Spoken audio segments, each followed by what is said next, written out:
suis Fabrice Abuaf, je suis chef produit des réflexes grand public chez Nikon. Alors, on annonce aujourd'hui le Nikon D5100. Il vient s'intercaler entre le D3100 et le D7000 pour en fait faire une gamme complète de réflexes numériques entre, on va dire, 500, 600 euros et plus de 1000 euros. Le D5100, il a l'avantage, en fait, techniquement, d'être un petit D7000, donc qui est son boîtier, son aîné, dans un boîtier plus petit, plus compact et bien sûr très facile d'utilisation. Il a des caractéristiques très sympathiques pour sa gamme de prix. Il a un capteur de 16 millions de pixels. Il fait de la vidéo en Full HD, ce qui est aujourd'hui très prisé sur le marché. Il a en innovation, bien entendu, comme on l'a sur nos autres réflexes numériques, l'autofocus en permanence pendant la vidéo. Et l'écran orientable, bien sûr, qui est un écran 3 pouces, donc un très grand écran. Et de très haute définition puisqu'il fait 920 000 pixels. Donc le tout dans un boîtier de faible encombrement, ça fait une sauce très intéressante et un produit très dynamique et très facile d'usage. C'est vrai qu'on a sorti une très très belle gamme de compacts et régulièrement on essaie d'innover sur les couleurs, sur les caractéristiques techniques.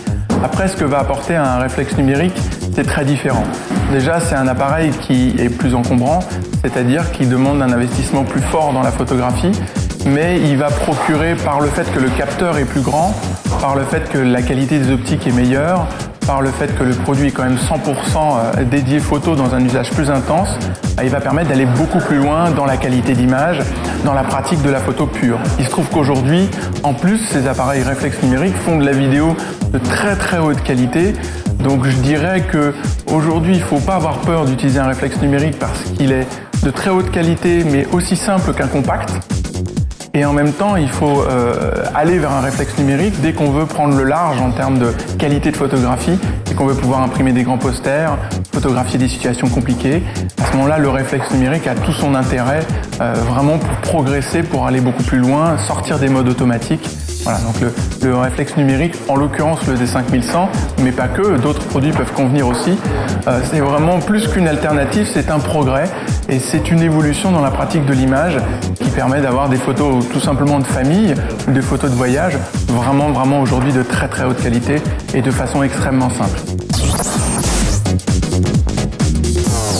Si, on peut faire un film avec. Après, c'est toujours pareil.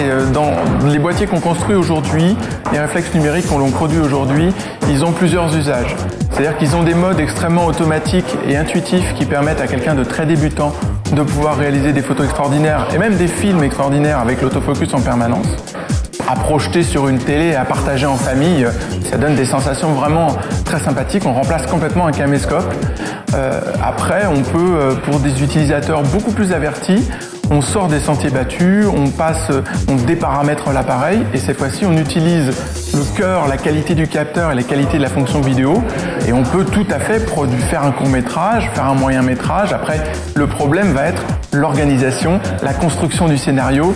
Tout le monde ne peut pas faire un court-métrage, par contre tout le monde peut essayer. Il faut faire un storyboard. Je dirais que c'est toute l'histoire à construire autour qui fait qu'une petite vidéo amateur de famille peut devenir un vrai petit film et un vrai petit court-métrage. Après, c'est à chacun de prendre le temps d'utiliser l'appareil pour aller dans ce sens-là, mais tout est vraiment possible aujourd'hui pour de vrai. Ce qui est important, c'est de replacer les choses dans le contexte. C'est-à-dire que selon l'usage que l'on a, un D5100, aujourd'hui, au même titre qu'un D3100, peut complètement convenir dans un usage familial et plus d'ailleurs, pour remplacer le caméscope qu'on avait acheté précédemment pour faire ça.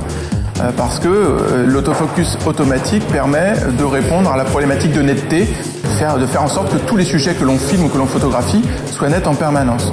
L'intérêt, c'est d'avoir le tout en un. On a un excellent appareil photo et on a un excellent outil pour filmer et faire des petites séquences. Après, dans un usage différent, comme par exemple pour éventuellement remplacer la caméra qui sert à faire l'interview qu'on fait maintenant, là on est plus sur un usage semi-professionnel. Donc effectivement, il va falloir travailler, s'adapter, mais pour pouvoir faire ce genre d'interviews qui vont durer, je dirais, 5, 10, 15, jusqu'à 20 minutes maximum, le D5100 peut complètement convenir. Ça sera un système léger, portable, à peu près 4 fois moins gros. Maintenant, il est vrai qu'il faudra travailler la partie son, mais on est dans un usage beaucoup plus professionnel qui est sans doute moins le sujet maintenant. Effectivement, pour rebondir là-dessus, sur l'aspect prise de son, il est clair que sur un réflexe numérique aujourd'hui, la prise de son par le micro interne peut être un peu légère quand on veut faire un usage un peu plus poussé de la vidéo. Donc c'est pour ça qu'on a sorti au même moment que le D5100, on a annoncé en même temps que le D5100 un micro, donc un accessoire Nikon, auto-alimenté par l'appareil qui permet une capture du son stéréo de bien meilleure qualité, quasi professionnelle, directement sur l'appareil. Il suffit de faire juste un test pour régler le niveau et après on y va. Donc c'est clair qu'un petit outil comme ça, un D5100 en kit standard plus un micro, vous permet déjà de pouvoir faire des vidéos dans le cadre familial, mais d'aller beaucoup plus loin et de faire carrément des petits films, voire des interviews de façon très très simple. On le trouvera donc en différentes versions et différents kits. Il est livré en standard avec un 1855 stabilisé à un prix public environnant les 799 €.